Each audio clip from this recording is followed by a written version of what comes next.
I'll never back down. I'll never back down. I'll never back down. I get up when I'm bleeding. I'll never back down.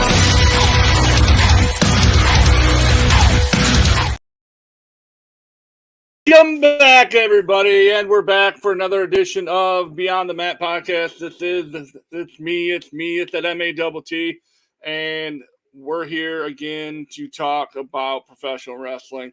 And I'll be joined momentarily by the one, the only, one of the pillars of Wrestle Talk himself. We have Heel Kevin joining us here in a few minutes, and potentially another guest along the way. And speak of the devil, we have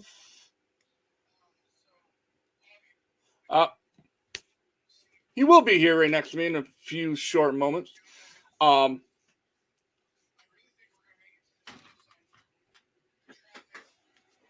Welcome, sir. Welcome.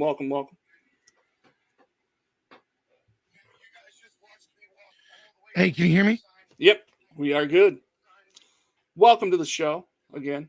Oh wait, we're already live? Yeah, we're good. My bad, man. You're good. You're good.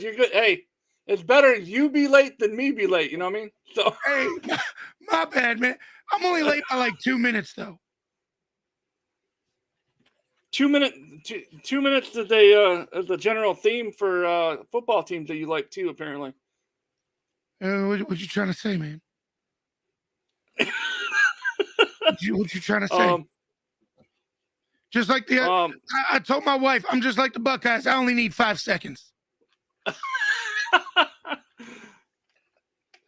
So, no, I was referring to you guys losing to the Colts this weekend. That was I'm leaving. I'm leaving. We're just gonna act like that offense, that defensive pass interference that every NFL expert said should have been called. That wasn't called. That would have given the Ravens the first down in Justin Tucker's field goal range. We're gonna act like that didn't happen. Well, I mean, I will say this though: the Ravens should have never allowed them to hang around that long. The fact that they were even in that position, you were absolutely right. I'm not taking it away from them. They lost. The Ravens lost. But I just wanted to throw that out there. Gene Steratore and every single NFL professional, an expert and an analyst was like, yeah, that's clearly pass interference. He completely turned Zay Flowers' body. Should have been called. Would have gave him first down in Justin Tucker field goal range. But the Ravens shouldn't have let it go on that long. Well, at least it wasn't against my Pittsburgh Steelers, right? I mean, you got one more time to say that, and I swear to God, I'll never come back. You're saying you're Pittsburgh Steelers, and you're wearing a Detroit sweatshirt. Yes. I'm allowed to root for more than one team, right? Mayweather fans, I swear. No, don't put that on me. I can't stand that guy. No, it's not a fan of Floyd Mayweather. It's a phrase, as in you guys always go for who's popular. Hey, I'm going to explain to you why I'm a fan of the 3 teams I'm a fan of. 3 teams. Detroit, home state. 3 teams. Yes, I have 3 teams. I'm listening. The Lions, because I'm from Michigan. I have to. It's just how it is. And I don't think I missed a game in 20, 30 years. Okay? I'm a Kansas City Chiefs fan from way back when they had Christian Okoye. Hey, listen, Christian Okoye. Of course he is. Of course he's a Kansas City fan. And I bet you've been jamming out to Taylor Swift all day. Are you a Swiftie, Matt? Are you a Swiftie? No, unfortunately, what's wrong with being a Swiftie, Matt? And there's nothing wrong with it. There's some of her songs I don't mind, but I don't like her because she's dating Travis Kelce. No. Let's continue with why you're a fan of Patrick Mahomes. Oh, I'm sorry, the Kansas City Chiefs. I was a fan of Kansas City before Patrick Mahomes came along. Sure you were. Do you know a guy by the name of Christian Okoye, David Craig? Yeah, I do. Because I've Derek, actually watched football. Derek Thomas? Yes. Yeah. I was a fan of them like back when they played. Tony Gonzalez, all those guys. Hey, Matt, I have a goldfish. I'm sorry, I thought we were talking about things no one gave a fuck about. Wow.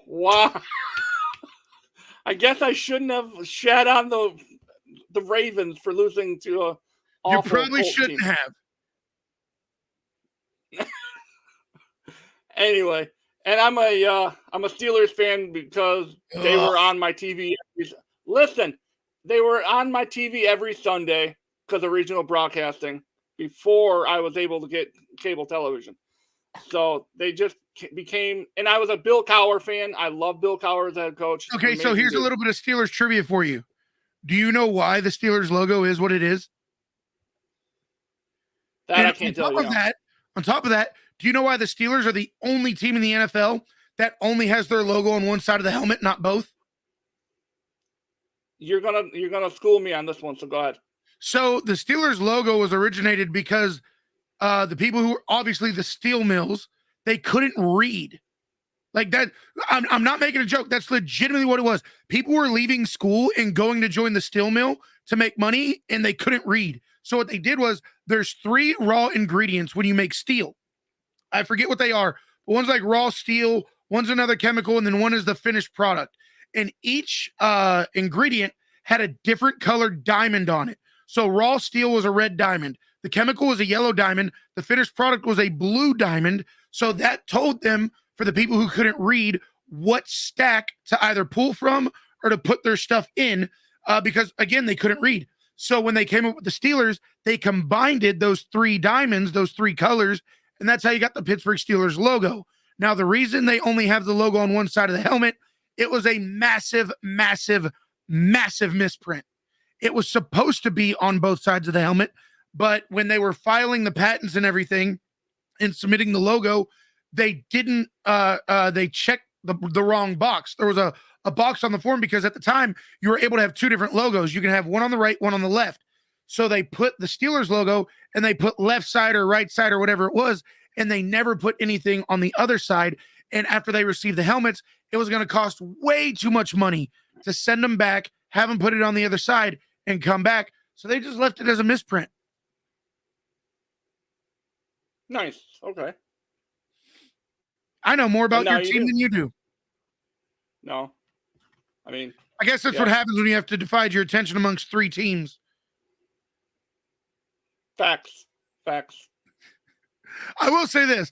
Hey, I'm not a Detroit Lions. Actually, I am a Detroit Lions fan for many reasons. For 2 main reasons. Number 1, Dan Campbell. If that man ran for president today, I'd freaking vote for him.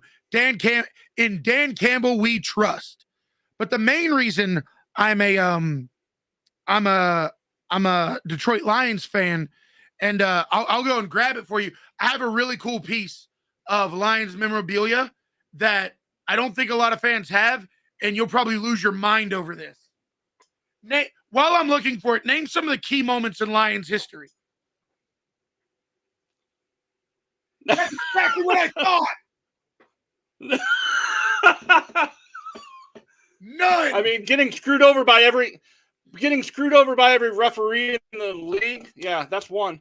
Okay, so the reason I am a Detroit Lions fan, and the piece of memorabilia, which, by the way, is authenticated, sticker of authenticity, is this picture of Justin Tucker.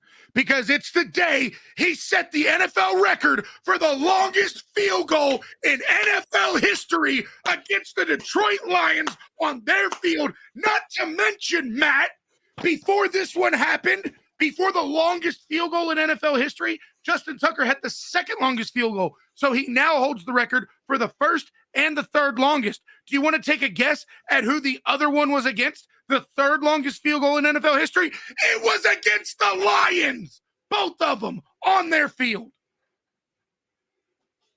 So thank you, Lions, for making Ravens history. As you were, Matthew. As you were. All right. Shall I refer to you for going forward as Cody Cornett Light? Because you. I swear to God, I'll quit right now. I swear to God, I'll quit right now. I'm a glutton for punishment today. Clearly. So, moving along. Now we can officially start the show. Don't now that we got that rant. Don't attack my Ravens right out the gate like that, Matt. It is not a smart idea. Okay, fair enough. Fair enough. I guess you're as passionate about them as I am about the Michigan Wolverines, and that's a story for a different day. I'm sorry. That team just triggers a gag reflex. Now, see, that's almost that sound that you just made sounded like those people, those jackasses. You know, Ohio runs the ball down your throat. Week. Yeah, I know. It sounds exactly like that. Who ran the ball down whose throat last 2 years? We're about to. So y'all ain't winning this year. Look, y'all can talk about the last 2 years. Who leads the series? We do. Semantics.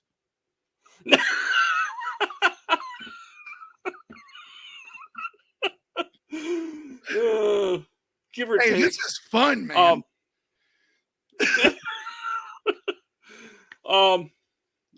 So Cody wanted to know.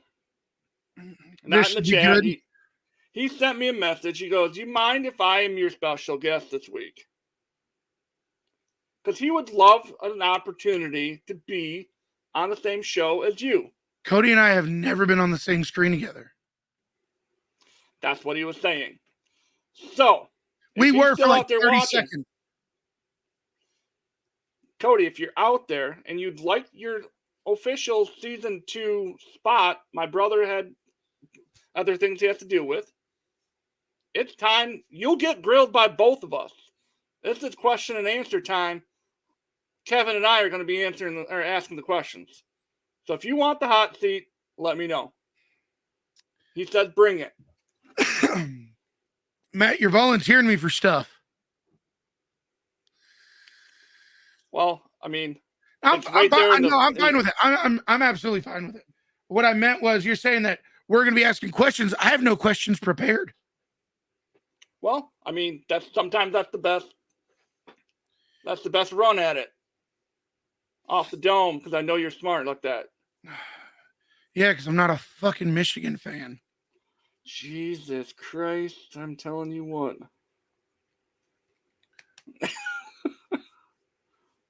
So, hold on.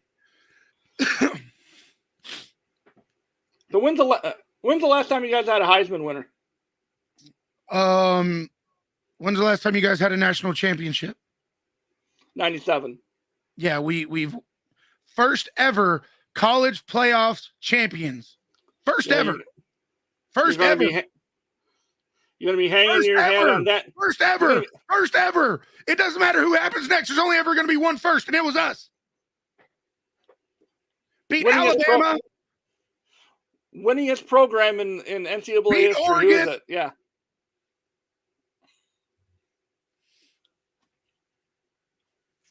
Hey, who's that wrestler that always does like this, and everybody goes, "Bay." Yeah, it's Adam Cole. No, it's not. It's not Adam Cole. You know who it is? It's Ryan Day, baby.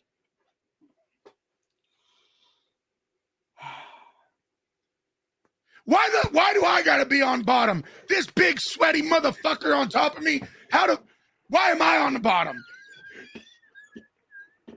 Who the fuck starts a conversation like that? I just sat down.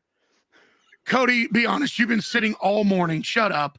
You're not, well, actually not all morning. I have to get out of the truck to move the pallets off the truck to the place that I feel go bad to. for your Don't knees. let him lie to you. Don't let him lie to you. What are you talking about? I'm not lying. Now, how do I readjust this?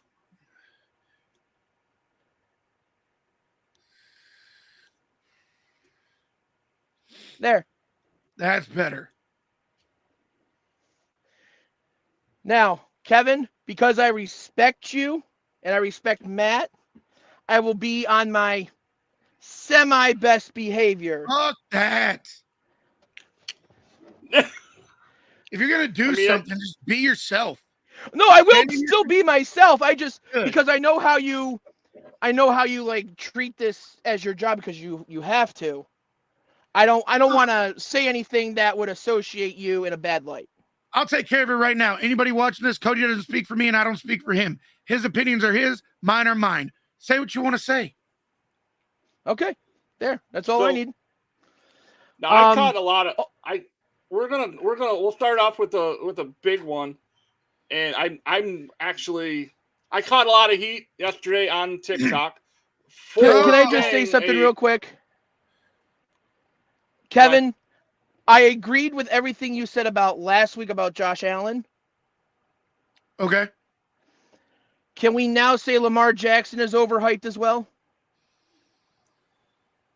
I don't think we can, not just yet. I think we're getting there, but I don't think we can because even still, Josh Allen and Kirk Cousins have both started games with their best players without injuries. To this point, he has not had a game with Odell Beckham and Mark Andrews in the same game.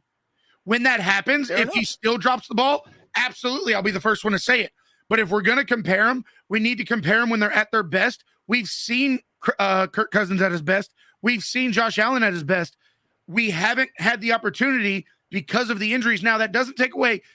You take a guy like Patrick Mahomes who had to deal without Travis Kelce, lost to the Lions. But key players are able to make those decisions when their key players are gone to find someone to make the play. So that's why I say we're getting there. But if he still continues to drop the ball when there are no excuses, when you have Odell, when you have Zay Flowers, when you have Isaiah Likely, when you have Mark Andrews, to this day, Mark Andrews is stat for stat the second best tight end in the league, only outdone by Travis Kelce. And it's by a very minimalistic window. Right. So when you have that key player in there, if you still can't get the job done, then yes, we can absolutely have that conversation. Okay. That's all I need to know. Matt, continue on with your show. I'm sorry for taking over.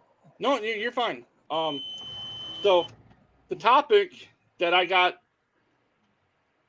so much heat for was my statement about Jade Cargill coming to WWE. Okay. I was asked what my thoughts were, and I said she was a watered down Bianca Belair. Now,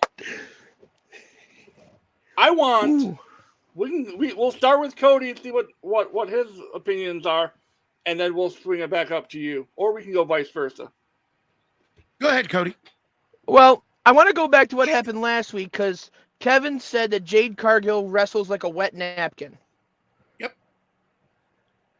Do you believe Goldberg also wrestles like a wet napkin? Yep. Okay. Because those are the two comparables right there. Because Jade Cargill, if you put her in a 15-minute wrestling match, she will be exposed more than any woman on Brazzers.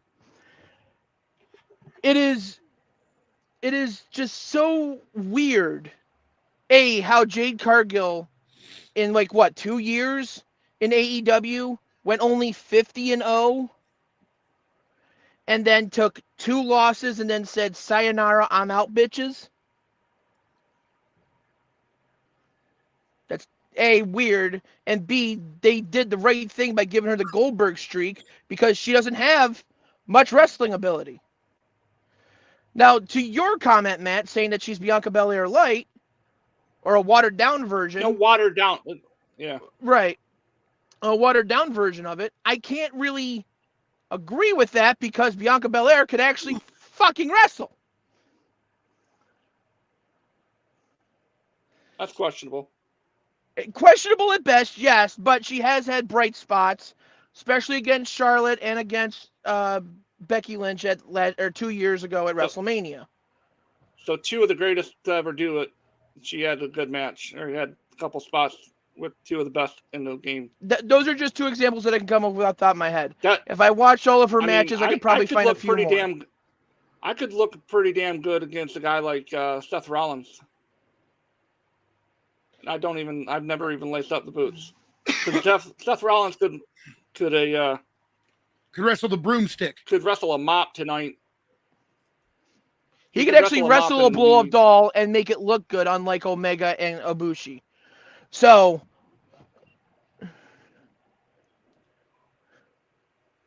there's that. Is my turn? Go ahead.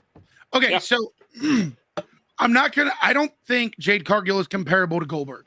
I think Jade Cargill is comparable to The Undertaker. What the fuck? Yeah. And you actually proved my point without knowing it. So how about you sit down and shut up like I did while you were talking nonsense? No, go ahead. I'm gonna listen.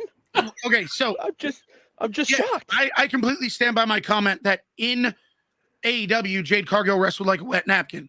She had an amazing look. She had an amazing theme song. And she was put into these big situations where more times than not, she kind of fell short of the bar. I don't necessarily think the 2 losses have anything to do with her leaving. I think her leaving had to do with the 2 losses. They knew she was going to leave. They knew she was being offered. They knew she was going to go. So they had to pass the torch, so to speak. So I don't want to say she got mad because she lost. I want to say that they were mad she was leaving, so they made her lose. Which again, nothing wrong with that. You have somebody leaving your company. You need to make somebody within the company look strong. It's been done throughout the course of time. Now, let's talk about Jade Cargill in WWE. The reason I think she was a wet napkin in AEW, you look at anybody who's gone to AEW, Moxley, Swerve, Brian Cage, literally just about anybody not named Bryan Danielson. And there's a noticeable difference from what they were to now what they are. Iron sharpens iron. And without that iron, the opposite opposing iron, you're going to get dull. Case and point. Look how amazing Isaiah Swerve Scott was. And look how dull Swerve Strickland is. When he was in WWE, he had grade A talent to keep him sharp. The battles with Santos Escobar immediately come to mind. The battles with Bronson Reed come to mind. He doesn't get that level of competition in AEW, wrestling Darby Allin and losing 30 fucking times. So I say that to say this. You plug Jade Cargill in somewhere where there's an actual performance center, where there are the best talent in the world who are held to a certain standard. That iron is going to sharpen that iron. And I do think Jade Cargill is iron in the making. I do think she is going to be better now that she is in a system that will allow her to be better. You look at any one of us. Cody, obviously you're a truck driver. Before you were ever a truck driver, before you learned how to drive a truck, when you were 11 years old, if I threw you into a semi and said, hey, back it in over there, you probably wouldn't have known your ass from your fucking elbow. But I wouldn't have, no. You learned how to do it. You got the training on it. And now you can. Jade is the same way. She was put into something she wasn't trained to do. Now she's going to get that training. And I think she's going to learn how to wrestle like a big woman wrestler. And I think she's going to do fine. Now, the reason I say I draw comparisons between her and The Undertaker. The Undertaker, in my opinion, was never an A+ wrestler. He was an A+ character and a B- to C+ wrestler at best. Think of all of his good matches. And Cody, this is the exact point you just made about Bianca Belair. Think of all the great, if you could think of an outstanding match The Undertaker had, whether it be at WrestleMania, SmackDown, anywhere, if you can think of one really, really, really, really good match The Undertaker had, raise your hand right now. Now, if that match involved a main eventer like Shawn Michaels, Triple H, Mankind, or somebody else who could carry a match, put your hand down. Who? What the fuck was his name? The Russian, Vladimir Kozlov. Random SmackDown. I thought that was fantastic. I thought that was done very well. Wrestling is subjective, and we all have our own opinions. Very well. Very, very well. For most people, they'll put their hand down because The Undertaker was never good at carrying a match. He was good at being carried. He was good at being able to feed off of his opponent. He was good at being able to bring the character that his opponent needed. But whenever he faced Mabel, Gonzaga, Kane, and numerous others, those matches always fell short. But when you have somebody in there who can be that guy, like a Triple H, like a Shawn Michaels, like an Edge, those matches were always by and far better. That's why I draw those comparisons. When you put her with somebody who can go, like Matt said, one of the best, it's going to be a good match because they're not talented. They're just not as talented. They have enough talent to listen, to follow, to match what that person is doing. But when it's put on them to be that person, it generally falls short. Now, that could be that the people they were wrestling weren't able to listen and do the things they were supposed to do. It goes both ways. But those are the reasons I draw the comparisons to The Undertaker. Now, when you say that Taker could never carry a star or make a star, I didn't say you said make. make a star, not make a star. You can't carry. You never carried the match, is what you said. A singular match. I'm not talking about a feud. I'm not talking about a storyline. I'm not talking about a character. I'm talking about a singular match. Right. So you're saying like, that was obvious with Bundy, Gonzalez, like Big Mabel. Show. I disagree a little bit, but that's fine. But with like Diesel and like you said, Edge, Michaels, Triple H, Brett, Mankind, hell, even Goldust for that matter. Mm-hmm. You're right. I would say that they carried some of the match, but I think he put his part in. I wouldn't say that he let them carry the match. No, absolutely. When I say carried the match, I don't necessarily mean they put him in a chair and carried him. I mean, he had something to feed off of. He had something to go with. He had somebody to bring that out in him, to make him want to be better, to make him want to do better, to make him perform better. I'm not saying that they said, lift up your right arm, put your right arm in, take your right arm out, do the hokey pokey and turn your fucking self about. I'm not saying that. I'm just saying when put with somebody who knew how to draw it out, he was able to draw it out. Yeah. Okay. No, that's fair. So what happens? Psychology, let's say like that. Okay. So what happens if she gets shot up straight to the main roster and doesn't do developmental? I think she should go to the main roster. Really? Yes. So, okay. So you're saying that she should have a little bit of training and go right to the main roster? Nope. Not what I'm saying at all. Not even that. Just go straight. No, I'm not. I mean, like, obviously she's not going to be in NXT with the training. I'm saying she's going to train in the Performance Center for however long they want her to train. Roster. I think she should go to the main roster, and every day she's not on TV, be at the Performance Center. So when you said a little bit of training, no, I do think a lot of training. Okay. But every day she's not on TV, be at the Performance Center, learning and getting better, sharpening those tools. Think about it. When have you ever seen somebody come into NXT that had this much publicity about them? They're on podcasts. They're releasing it on Twitter. They're dropping it early. They're telling you this person is here. Aside from Shinsuke Nakamura, when's the last time that happened in no, what I'm saying is, when's the last time that happened in NXT talent? Oh, the NXT talent. Give me a second. Shinsuke was the last one. Maybe Kenta? No, Kenta didn't have publicity. He had a little bit. Yeah, but not to the point where ESPN's picking it up. Exactly my point. They don't do that for people who go to NXT. Nah, I guess the closest thing to that would be Gable Steveson, but he was an NIL deal. He wasn't. That had the Olympics around it and all that. Yeah, I know. That's like but that's like the closest thing. Any decision he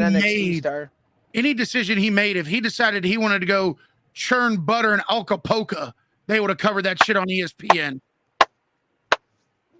You're not inaccurate. Yeah. So to follow up that, so we have our first AEW to WWE talent. Now, who's next? First, who after Jay? Cody Rhodes ring a bell? Yeah, but he was WWE before AEW. Was he though? Was this Cody in WWE before? No. Well, he said it himself. No. Okay, so. Okay, what about William Regal? Does that count though? It does. He was under an AEW contract and he left AEW to go back to WWE. Yeah, but he's an agent. Now, if we're talking about what I'm trying to say is who's next? Ricky Starks. Oh, fuck that. Okay, He Ricky should Starks. stay in AEW. He's been very vocal that he's leaving the company. He's Yeah, been no very shit. vocal that he's pursuing other options. He's one of Cody's best friends. Cody clearly has sway in the company. Now, has that changed with the Endeavor deal? I don't know. Probably. All of this was said before Endeavor. But if I had to take a guess, and I was a betting man, which I'm not because I like my money and I don't like to lose it. But if I were a betting man, I would say we're looking at Ricky Starks. I would love for that answer to be Brian Cage, but it's not. Really? Yes. Do you think he would be better in the WWE system than what he is in the indie system than what it is now? Considering what he was starting to become an Impact, absolutely. That's fair. Okay. You take early Brian Cage from Lucha Underground and you look at the advancements to him from Lucha Underground to Impact, it's night and day different. That's normally the jump people make from indies to WWE. He was more polished. His timing was better. His positioning's better. Yeah. He would still whip out those cruiserweight moves, but he wrestled like a big man. I think you put Brian Cage in a Brock Lesnar segment with Brock, so Brock can teach him how big men wrestle. I think he does phenomenal. There was a match Brock had not too long ago. Who was it? It wasn't Roman. It was a bigger guy. Omos? Braun Strowman. When he wrestled Braun Strowman before that, Braun Strowman really wasn't kind of hitting on the same level. He worked the program with Lesnar, and say what you want about Lesnar, not you guys, but just people in general. Say what you want about Brock Lesnar. There's a lot of things he does that we don't agree with, but one thing that I think he's always done is he's taught big men how to wrestle like big men. So you take Brian Cage, you work him with Lesnar for a little bit, pay Lesnar whatever money you want, and then you have a big badass guy. No, it wasn't Strowman, it was Lashley. It was fucking Bobby Lashley. Look at Bobby Lashley now compared to what he was before he wrestled Lesnar. He will teach somebody how to wrestle like a big man. And I think if you give Brian Cage that opportunity, he will fucking thrive because he's already shown that he has the ability to grow from Lucha Underground to Impact. You give him those tools, just like with Jade Cargill, I think you'll be very impressed in what you get. To be perfectly honest, it's sad to say, but I don't really want, even MJF, I don't want anybody to move from AEW to WWE. I don't see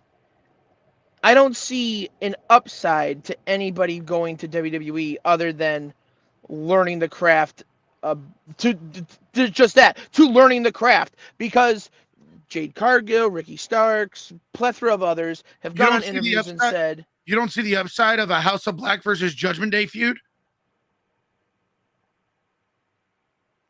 No, because they wouldn't bring in House of crack. Well, hold on. The reason is because they wouldn't bring in House of Black.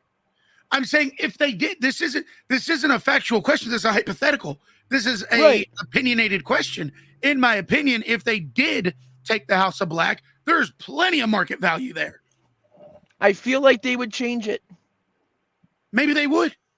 But again, hypothetically, if they didn't change it. If they didn't change it, yeah, that'd be pretty sweet. But that's the thing. I'm trying to think every time it's a hypothetical, I still try to think realistically. And it's like House of Black may not even be House of Black. They may take all three parts and separate them and give Brody King the biggest fucking run of anybody's life, because that man deserves a single title run. And I stand by that 100%. Let's look at what wrestling is in and of itself. What is wrestling? It is the suspension of our belief. It is our ability to say in this box is everything we know that is real and true about life. And for 3 hours on a Monday night, we're going to set this over here and not worry about what's real. And we're going to get lost in this story. So wrestling by itself is a suspension of disbelief in a hypothetical situation in itself. So if we can't entertain the hypothetical in pro wrestling, where can we entertain the hypothetical? I see what you did there. This is why he never wanted to be on screen with me. No, I see what you did there, and it is impressive. Finally, someone shut the guy up. Finally, thing. someone shut him Yes, up. I agree with you that it just in that alone is a hypothetical itself. But I'm trying to, in the hypothetical, take bits and pieces of what has gone on in the businesses in general and just apply it to the hypothetical. And I get that. I get that 100%. You know what's not hypothetical? This Glowberry Prime fucking slaps. Huge shout out to Prime for being a sponsor of mine. This shit's awesome. Thank you for sending me a case of it. This shit is great.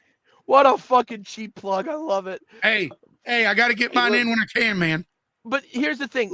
That's actually wait, label out. Sorry, Logan. Sorry, label out. Yeah. I'm sorry. Thank you for sponsoring me. The thing is that I don't see an upside to any AEW talent that wasn't from WWE in the first place. No, I get that. Like in MJF, I would love to see him in WWE. I don't think the WWE Endeavor TKO merger, whatever the hell you want to call it, is going to be good for him in the long run. I don't know. Because he's not going to be able to spout out the mouth like he did against Adam Cole just randomly when they were friends and said, "You're so skinny and white that if this was the 80s, Hogan would snort you." That would never make it across television in the WWE. Well, I think we have to look at it a different way. Again, we're entertaining hypotheticals. We've heard plenty of UFC fighters say that kind of stuff. A company that was already owned by Endeavor. The reason that stuff never went over is because Vince isn't the boss anymore. So if we're going to base what future promos could look like, I think we have to look more at what the UFC fighters say than what WWE has traditionally said. And if we're looking at it like that, there's no reason it couldn't happen. I don't think it will because Vince is still a shareholder. Triple H is still in charge of creative. So I'm still not saying it would happen. I'm saying it's not impossible anymore. Right, but I'm saying it's a little bit impossible because of WWE's ties to their advertisers and sponsorships, and that they have weekly television shows that can be shown across all different types of media. If you want to find a UFC press conference, it's on ESPN Plus or on YouTube. If you want to find a UFC match, it's on ESPN Plus, and you're paying an extra $60 on top of it. But you bring up the sponsors. So let's say they piss off a WWE sponsor. Who's to say that Endeavor's like, hey, we know you already sponsored the UFC. Would you like more publicity and sponsor us over here at the WWE as well?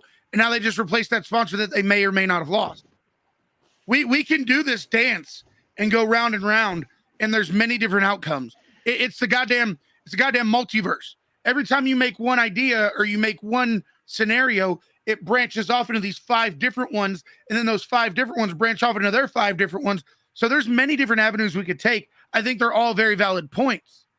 It's just, it's a fancy way of saying, we don't fucking know. We really don't know.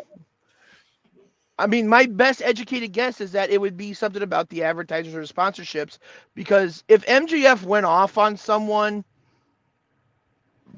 provocatively, I'm pretty sure Mattel, who makes their action figures and makes, other kids' toys, is going to be like, yeah, fuck this, we out. We're not gonna associate with someone who just said you look like crack cocaine. That's not. We don't want to be a part of that. No, they'll just release the MJF action figure with a bag of baby powder. And it'll say not cocaine on it. Yeah, not cocaine. Either that or they'll just release them with a can of Coca-Cola. There you go.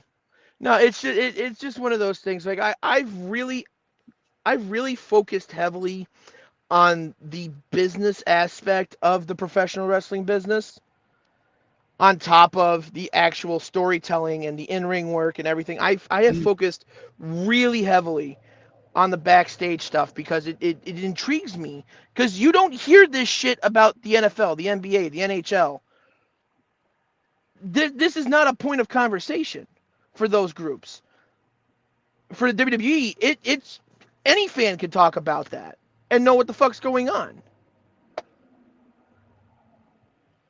That's why I've always loved this business, because it's one of the most interesting businesses out there that isn't just cookie cutter. That's fair. Okay. So what else we got, Matty boy? Next, so I don't want to spend a lot of time on this because I feel like but I feel like it's a topic that should be somewhat touched on. The releases. God damn it. No, Kevin, we're you and not me are going to gonna get fucking into the argue. drama aspect. No, we're not. No. You don't think we're gonna argue? Nope. Okay. Is there, okay, as a business part of this, we all know that it happens.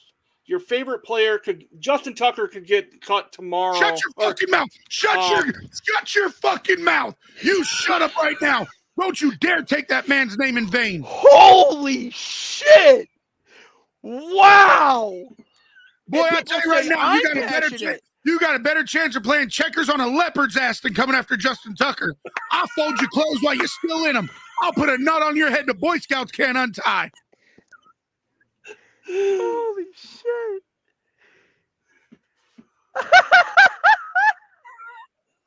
I mean, there's no. Okay, Josh Note Allen to could be cut tomorrow from the.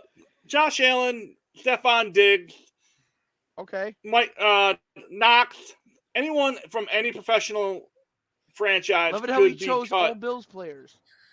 Just all Bills players that he knew I wouldn't give a fuck.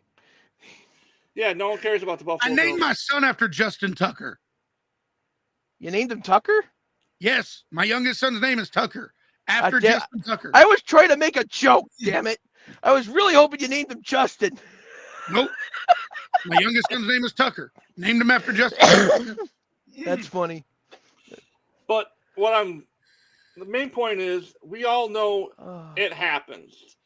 If you're not performing to the standards of the company, or you, in any job, you're going to be told, sorry, we're going to move on. It's a shitty part of life. So my job could walk in to my building tomorrow and say, hey, sorry, we're parting ways, we're done.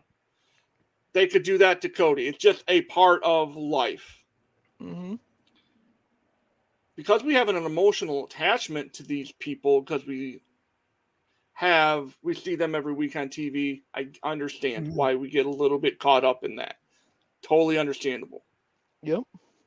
But we need to understand that this is a business as well. And why is Endeavor or WWE paying someone to sit back in catering all night and not be on TV for months at a time, but it's okay to pay them? To me, that's kind of a no-brainer. You get rid of them. Now, I'm going to jump right out in front of it and say that I don't believe that Dolph Ziggler and Shelton Benjamin should have been released. I think that they could have found something for them to do in the back. Agreed. They would be able to teach You're not teach the supposed younger to eat ones. the bag. Fuck you. I had to Sorry, open Matt. it. I'm sorry, Matt. No. I mean, he does look like. Oh, never mind. We're gonna just. What? Then I look like that Ronald alone. McDonald fucked Grimace? Is that what you're gonna say? Like you said over 20 fucking times? No, it was Ronald McDonald ate Grimace, but that's beside the point. No, I think that those two should not have been released. They should have been repackaged to help the company, instead of saying, you spent 20 years with us, but fuck you, you're done. Man. To me, that's where I have a problem with it. It's not that I'm a huge Dolph Ziggler fan or a huge Shelton Benjamin fan. I just think that they should have been given an opportunity to stick around and help the business and not just thrown. The rest of them, quite honestly, in 2 weeks' time, we won't even know who they were. Like, like we won't. Who will remember Madcap Moss for anything but a bad end of a joke or a bad joke teller? Like Yeah. it's that kind of stuff. Chelsea Green, on the other hand, Emma. Emma, on the other hand, she was a botched opportunity. She has talent. She should have been more, but they just never did anything with her. And that's my opinion. Go ahead, Cody. So release it. All they did was save about probably $1.5–2 million. That's all they did. I agree with everything you said. The only other point is that they saved probably $2 million, if that. Okay, so I want to start off by saying that I have not addressed the releases. I never planned on addressing the releases. I had no desire. A few of the people that got released, I did know personally, and I texted them. We had personal conversations. That was about the extent of what I was going to go to. But I'll go and say this. Matt, you bring up a very interesting point. Why are we going to pay somebody to sit in catering and, collect a check for months on end and not be on TV? My retort to that is, let's say that you are not able to pay your rent. Let's say you're not able to pay your light bill, your car note, whatever the case may be, and you're handed a check for $1 million. Are you then going to take that check and set it in your underwear drawer and not use it for 3 months? If you have something that you know is going to make you money, like a Shelton Benjamin, like a Mustafa Ali, like a Dolph Ziggler, you're going to spend that fucking check. So for them sitting in catering, I think that's a company issue, not on them. That is not their fault. Well, no, that's what I'm saying. Yeah, they are able to make you money. You're just not letting them make you money. And then we take a look at, hold on, there was something. Okay. So that's what I wanted to say about the releases. What I'm going to say next is more about the wrestling fans, not so much the releases. Okay. It is okay to be upset about somebody getting released. It is okay to not give a fuck if somebody gets released. It is not okay to attack somebody over their opinion. It is an opinion, which means you don't have to agree with it. You can disagree with somebody and still be fucking civil. Renee, if you see this, I fucking love you. You know I love you. I message you regularly. We talk. We're friends. I fucking love Renee. She is one of the GOATs, and I will die on that fucking hill. She was making wrestling content for women when it wasn't okay for women to do it, and women were getting bashed at every fucking turn, and she took that shit in stride and handled it with class and still made content regardless of the hate she got. Anyway, it is okay for Renee to be upset that one of her favorites got released. It is okay for old dick-faced douchebag to be happy that he got released. But for dick-faced douchebag to attack Renee personally over an opinion that you don't have to agree with is fucking bullshit. Since when is it not okay for us to have an opinion? Since when is it okay for us to feel different? Not okay for us to feel differently than somebody else. I'll give you guys lesson 101 when it comes to TikTok, and I've been doing social media for a while, so I feel like I've got some stake in this to give this advice. If you don't like somebody's content, fucking scroll past it. Done. Why do we have to turn everything into a fucking fight? Why do we have to take this sport that we love and turn it into drama? Why do we have to continue to tear people down and berate people and tell them that they're stupid? And then in your next goddamn video, mental health is so important. Right. If you don't like somebody's content, scroll. I am 32 years old. Never in my life have I seen a video that I didn't like and be like, let me go to the comments section and tell them they're fucking stupid. I scroll past it. And here's another thing. If you hit those 3 dots, there's a block button that pops up and you'll never have to see that person again. It's that fucking simple. But the problem is everybody wants to be their kid's friend nowadays, and your parents didn't tell you your opinion doesn't fucking matter that much. Let people have their own opinions. Let people feel how they want to feel. If you want to engage in a debate, that is fine. I love debating, but I do it respectfully, or at least I try to.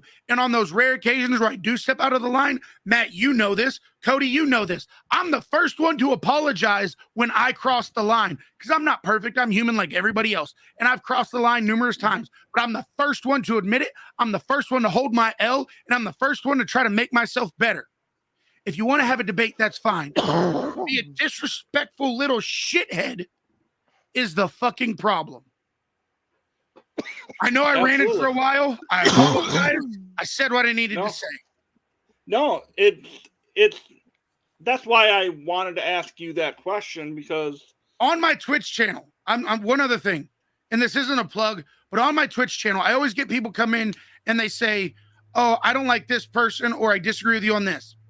And I always tell them the same thing. My channel is not the place you're going to go and get blocked if you disagree with me. I want you to disagree with me, because here's what happens. When you have a disagreement, this is what happens. This is why I love it so much.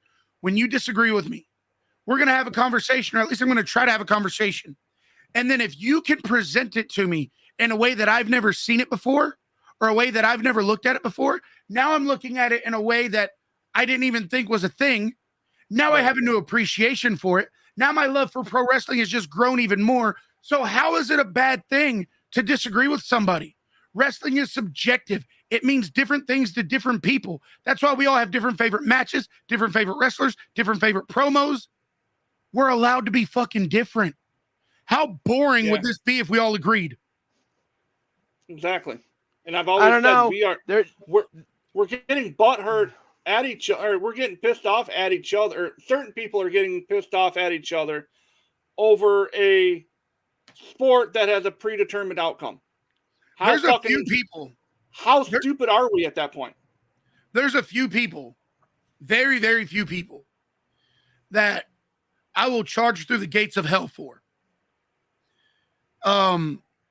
Because especially there are some people that they're not mentally strong enough to deal with the negative comments, or they don't have time to deal with the negative comments. I got time. I was in the military. I was a police officer. I've done everything you could think of. I'm mentally strong enough to handle it. I got time. There's very few people that I would ride through the gates of hell for. Renee's fucking one of them.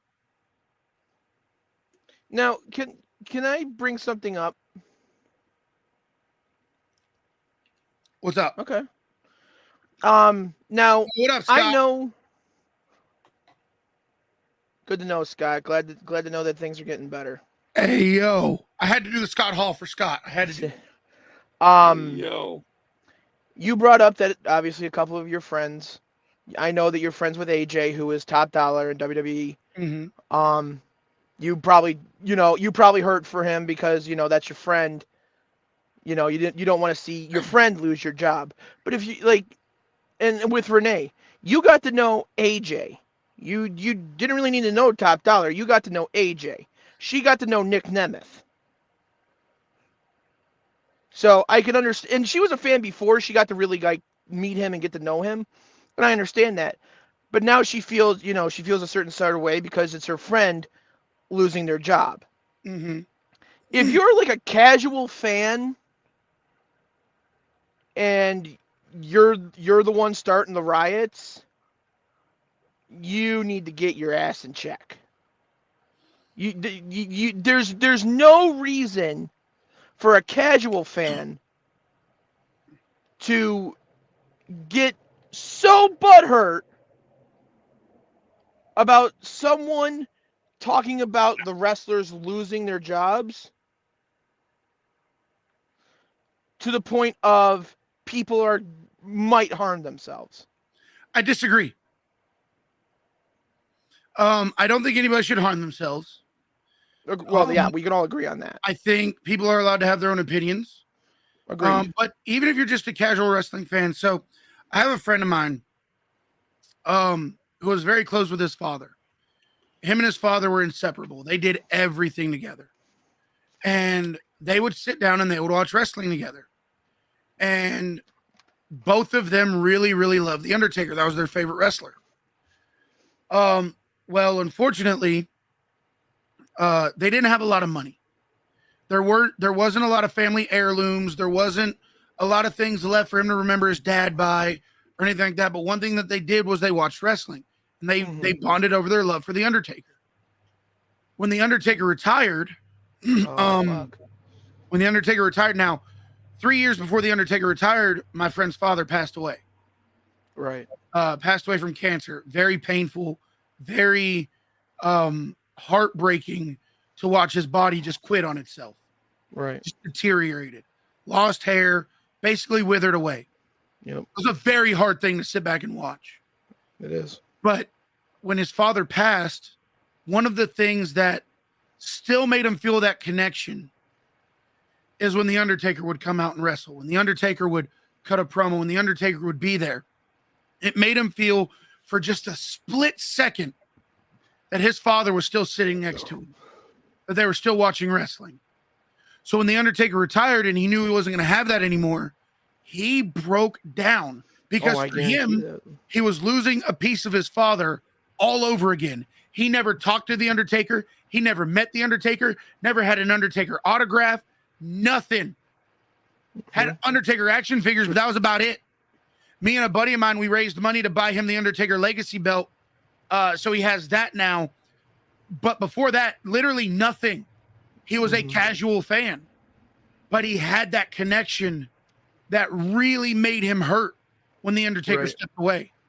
So for those reasons, I say I disagree. Again, I don't think anybody should ever harm themselves. And I don't think anybody should harm themselves. And if anybody listening to this is going through something like that or knows somebody going through something like that, you can simply dial 988 from any cell phone. It'll take you to the National Suicide Prevention Hotline, and there are people waiting to talk to you. There are people waiting to get you to the resources you need to be in touch with. There are so many people that are waiting and willing to talk to you. 988 from any cell phone in America will take you directly to the Suicide Prevention Hotline. I'm a big proponent for this, so I knew that right offhand. Reach out for help if you need it. Asking for help doesn't make you weak. No, it doesn't. So I don't think anybody should ever harm themselves. But I do think under certain scenarios, people do have that connection, even if they are just a casual fan. Right. Now, and I can agree with that to a point. But the point I was trying to make is that, like, how can I put this? You brought up the point of everybody, if everybody was the same, this would be boring. Absolutely. But yet, those are the types of people who say something that everybody will agree with.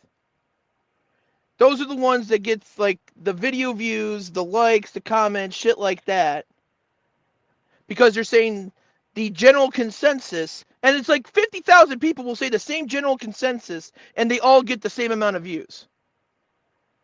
But if one person says something controversial, it's all hell breaks loose, and it's against the norm, and no, you can't say that.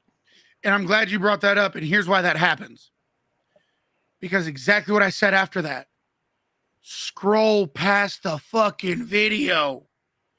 The reason people that do hot takes get the views, the likes, the clicks, the comments, they do it knowing it's gonna inspire a reaction. It's gonna cause that reaction.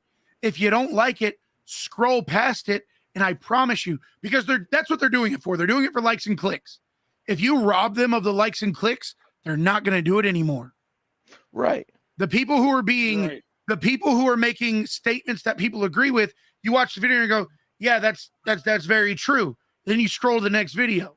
But a person who says something you don't like, oh, this motherfucker, let me give him a piece of my fucking mind right now. This sack of shit. And you leave the comment. And you save the video so you can go back to it and keep watching the comments. And then you reply to those other comments. Scroll past the video. That's the thing. I'll watch a lot of videos, and even if I don't like them, I'll still, like, I'll watch it and be like, this was stupid, and then scroll past it. I'm not going to leave a comment. I'm not going to leave a like. I'm not going to favor it. You know, I'm not going to do any of that. But I was just like, this was stupid, and then scroll past it. And if everybody did that, the stupid shit would go away. But people entertain the stupid shit because as much as people want to say. And do you guys ever realize, or have you guys ever noticed, I very rarely say the word wrestle talk. Yeah. I fucking hate that word. Really? I spit on that word because it's built on fucking lies. Not everybody who uses it. I'm not talking about the people who use it. But wrestle talk in and of itself is a fucking lie. Oh, we want you to be a part of the community. We want you to share your opinions. We want you to talk about wrestling. And then the moment they do, they get torn down and berated for it. Yeah, and it has Because more as much as divisions in people the say they want to be NWO. inclusive, as much as people want to say they want to talk and they want to have difference of opinions, no, they don't. They just want more people they can start fights with. That's why I don't submit to the wrestle talk fucking shit. Who started it? Who started using that word? The first person I remember using it is a piece of shit whose name I'm not going to say. I can only imagine. That's I'll a say this. plethora of people. I'll say this. We were in a battle royal together and I eliminated him. He's got a channel on Twitch where he had a bunch of people come work for him and he took all the money and did none of the work. Got it. Yeah, because said person had B-roll start a whole line of clothing, and they raised a shit ton of money for suicide prevention. I remember that. But anyway, he was the first person that I heard use it. Now again, I want to be very clear when I say this. People like Self-Bet, who use the term wrestle talk. People like Wheezy, who use the term wrestle talk. These are people I would ride through the gates of hell for. Agreed. I don't have a problem with people who use it or who claim they're a part of it. I have a problem with it as an institution, I guess. Yeah. Because, as an institution. Because it's built on lies. Let's be honest, half of them should be in. For the majority of people that use it, they say, "Oh, we want you to join the community." And I used to do it a lot. Join the Wrestle Talk community. Use this hashtag. Make your videos. I want to see them. And then I saw these people joining Wrestle Talk, as many air quotes as I could fucking use. And the moment they make their first video, they get absolutely berated. Women get berated for simply not having a penis. And it drove me fucking crazy. Why would I want people to join that kind of community? Why would I want to be the reason somebody joins a community where they just get bashed and beaten and torn down and nobody gives a fuck? That's why I stopped using it. Yeah, I'll use the hashtag, but very rarely I say wrestling fans or I say something other than Wrestle Talk because it genuinely hurts me to say that word. The way you just described that sounded like Nazis. It was like, that's interesting. I mean, and the institution, seriously, like a good 75% of them do need to be institutionalized with the way they fucking treat people. Yeah. And that's my biggest issue. Like why can't we just be good people? Well, when I mentioned in my video last night, because I was just been struggling. I didn't yell, I didn't cuss, I just was really frustrated because a year ago, or about a year and some change ago, when I started becoming more of a creator and like making videos, everyone got along. There wasn't this, I hate you because you have this opinion. There wasn't the hatred. It's because you came in right when I'm not trying to cut you off, but this is a pattern I've noticed. You came in right at a time where some real heavy drama just went down. And that's the pattern of Wrestle Talk. Either drama's going on, drama just finished, or drama's about to start. It's a never-ending cycle. You came in at a time, and I believe it's the one that I started when I outed a certain person for talking to kids. So everybody was united about that because we all can agree that pedophiles are bad. So everybody kind of agreed on that, and it united everybody. But then when everything was going good, now we got to find something to be mad about. Now we got to find something to get upset about. And the cycle started all over again. Well, Cody must be having technical difficulties, but no, I agree with you wholeheartedly. It's eating itself from the inside. It feels like that's seriously like it just feels like we can't like. I go back to the way it was before Wrecked by Wrestling. Before he left, it was really calm. Everyone was having fun. Everyone was getting along. There wasn't any. From the time that idiot did what he did to Talking about the first one or the one we were just talking about? The one we were just talking about. Okay. No, the one that you took care of on a personal basis. Okay. I got you. So from that one until Wrecked left, it was about a 6 to 7 month period. Things were great. Yeah. It was I mean, people were growing. People were following each other. People were liking and commenting and sharing. It's getting to the point. When do you think the downfall actually happened? Turn your phone sideways, you jabroni. Sorry. My phone overheated. In my opinion, the downfall happened when it became, and this isn't shots fired at the PWC, but when the PWC started growing, that's when when it became a competition and people were out for trying to make themselves better than the next person.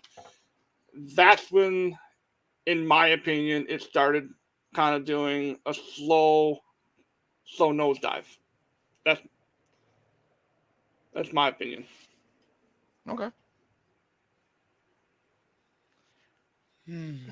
I mean, my personal take on the whole competition thing.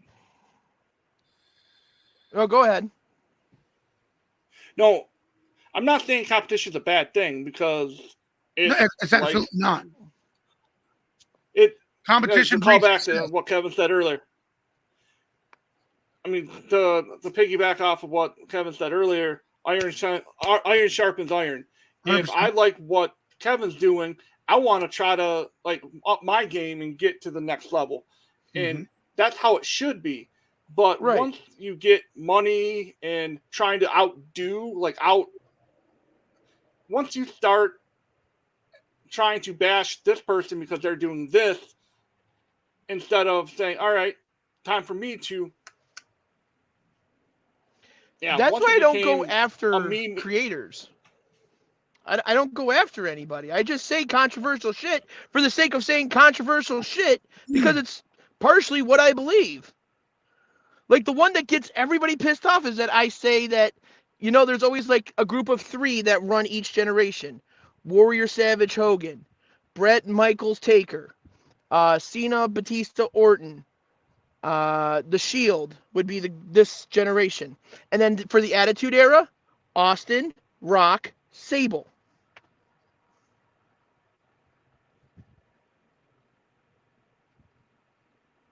That's the one that gets people pissed off because, how could you not put Triple H in that? Because Sable was the one that was drawing more male eyes to the company at the top of the hour, so that when the main events happened, they were like, "Oh, I like The Rock," or "Cool, I like Austin," and then more males were, starting to see. That is statistically incorrect. If you go back to that, statistically, you can't argue with it. If you pull up the ratings from the Attitude Era, because you're referring to back when all they cared about were tits and ass and hair pulling and shit, because that's what Sable did. Let's be honest. Correct. If you go back and watch those ratings, yes, those were some of the highest viewed segments of the night. But if you look at the segments that followed, there was a drastic decrease in viewership. So they weren't getting people to stick around and watch the product. They were getting people to tune in for theirs. I'm not saying you're right. I'm not saying you're wrong. But to say that they held people to watch other stuff is statistically incorrect. Well, I wouldn't say they held the entire group that Sable pulled in, but I'd say 5% every time. Okay, that's a little bit more accurate because the number. So if you go, because I used to be obsessed with like ratings back when ratings actually mattered for something. Ratings don't matter now because people watch shit on Hulu, YouTube, Instagram, TikTok. You can't get an accurate rating poll today. You can't. No, God, no. And even reactors like myself who watch it on Twitch, people watch our show and don't watch the actual show. They're not getting account for those ratings. But when you go back, let's just say you had 100 people watching, and then Sable came on and pranced around in a skimpy outfit. Now you have 300 people watching. And then after that, you have 150 people watching. You still have 50 more than you started out with. Right. But they weren't drawing like massive numbers like Rock and Austin were. Well, I'm saying like the reason that Rock and Austin were getting those higher numbers by the time the Attitude Era ended was because of Sable. At the beginning.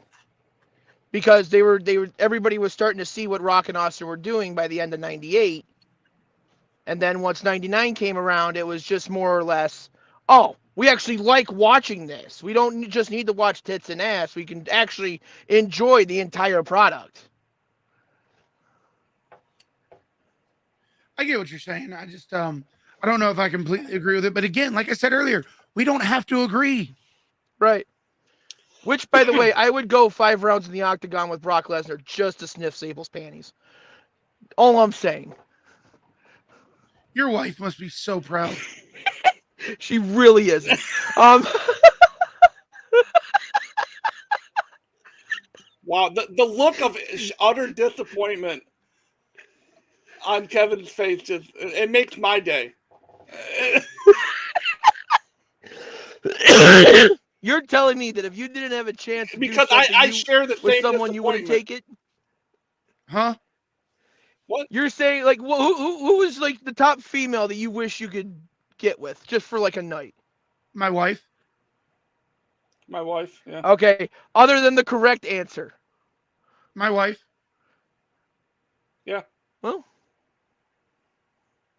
I mean, I can admit that other females are attractive. I can say that other females are very good looking, but my wife will always be the most attractive person in the world to me. Well, there you go.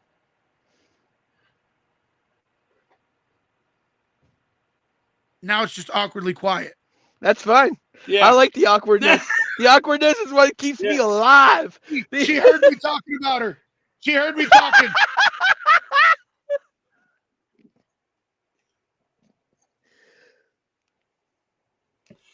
So, oh, I love it. We're getting to the point where we got about 15 minutes left, and then the feed over on WSPN is done.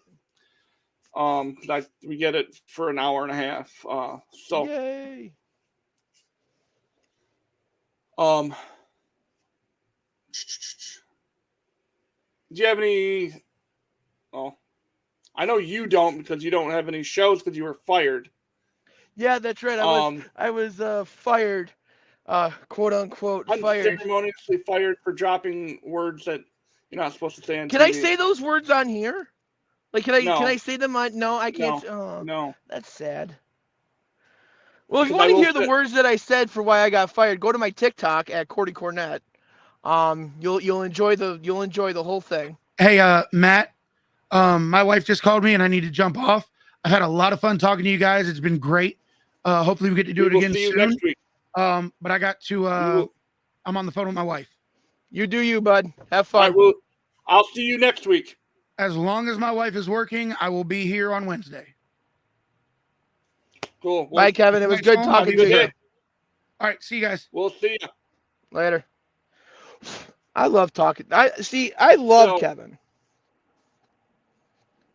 Kevin is the one guy, is the one creator who you could point blank look him straight in the eye and say this, this, and this. And if he doesn't like what you said or agree with what you said, which is more often than not gonna happen. See, Kevin is so nice that if he was robbing a hooker, I would help him rob the hooker. I wouldn't go that far. Because the dude's a pit bull and will rip your face off at a drop of a hat if he has to. Well, yeah, I know, but I'm saying like he's a nice guy. I'm saying I think he's that did nice you of a not? guy. All I had to say is Justin Tucker should be released. You picked on his team. What did you think? You can't pick on the Dolphins. Can't pick on the Dolphins right now. They're 70-20 going into the next fucking game.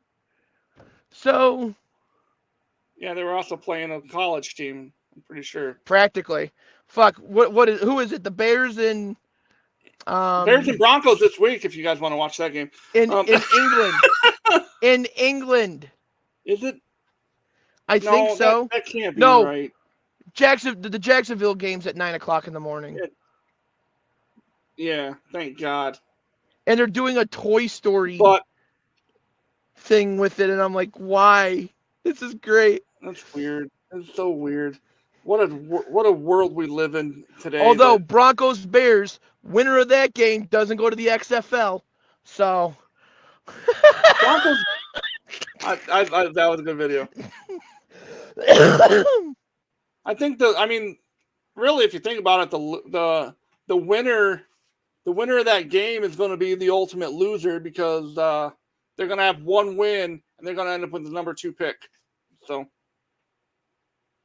you really think that whoever loses that game is just going to lose out and become the number 1 draft pick? oh yeah, Won't they be the most valuable team then? Whoever loses that game? not really. No. If you lose out, you got that number 1 pick. Oh, but you still. You can trade that number 1 pick. Yeah, but I'm looking at this draft class, and I don't think it's going to be worth. I mean, like there's no one out there that really goes, "Oh my God, I gotta have them." That's fair. Well, I guess if you're Chicago, you're hoping that you lose and then lose out, Right. Because you could draft Caleb Williams, There you go. that quarterback from USC, or Bo Nix from Ohio or from Oregon. So, am I going to be doing another one of these where we actually talk about Shawn Michaels? Yes, we will. We kind of got like, well, because I didn't want to throw Kevin in. No, that's fair. Into a situation where he didn't have anything ready. Although that I'm sure if I said, "Hey, we're going to talk about Shawn Michaels for an hour," he'd be like, "Okay, I can do that." Yeah. The guy's a goddamn walking encyclopedia. I love it. So am I. I actually would love to challenge his knowledge against mine one day. Maybe we can make that happen on a episode, like a season 3 episode. We're gonna have Knowledge Bowl, bitches. Oh God. So anyway, guys, this is gonna be the end of, or towards the end of the show. Don't forget to tune in Friday at 1:15 Eastern Standard Time, where my brother and I will have our first special guest of the Huge Pop sports broadcast, Darren Madeley, former NCAA division or NCAA hockey champion. He played multiple years in the NHL for the Ottawa Senators and the San Jose Sharks. He's just an all-around good guy. He also is currently the dean of students and head hockey coach for I have it written down. It's in my notes, but for a high school, a prep school in Chicago, in the Chicago area. And he recently, this past year, won his 500th game. Oh wow! As a head coach. So, and he's all, he's a guy that I grew up watching, going to his games at Lake Superior State University. He's just been a really cool dude, and can't wait to talk to him. Sounds good. Can't wait to watch. Thank you, guys. Thank you, Cody, for stopping by. Thank you, Heel Kevin, if you're still out there listening. I appreciate you. Got nothing but love for you, brother. You as well, Cody, even though you test my patience sometimes. And do I really test those patients? I mean, you kind of do. And hey, Logan Paul, if you can I get a couple of these? My son loves them. The fuck? Like, why don't I have a bottle? And it's the same one Kevin had. That's what I'm saying. I'm like, did you just get sponsored by Prime and you're not telling me? Like, what the fuck is going on here? I mean, I'd love to be sponsored by Prime myself, but anyway. Thank you guys. Thank you, Scott. Thank you, my mom and dad stopped in, and appreciate everyone that's watching. And got nothing but love for y'all.